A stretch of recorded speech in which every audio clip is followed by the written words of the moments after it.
Wala mo nang tali kasi si Kuya Minmin nasa taas. Hindi talaga kayo pwedeng magtabi eh. Itong Milo na to, lahat na lang.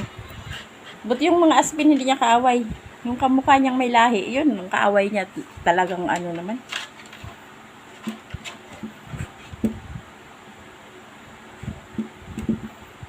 Tamunas ko yun sa pawis. Nalalayas na naman. Saan ka naman pupunta? Harap ka dun sa electric pan ni Kuya Minmin. May electric pan si Kuya dun sa taas. Dito, hingal-hingal ka na nga eh. Saway ka eh. Dito siya sa malamig. Diyan ka sa malamig ah. Saway yun. Saway yung Milo namin. Hindi pa rin nagbabago kasi. Nangaaway pa rin siya kahit kahit hindi siya inaano. Una siyang mag-grrrr. Tingnan mo lang. Grrrr.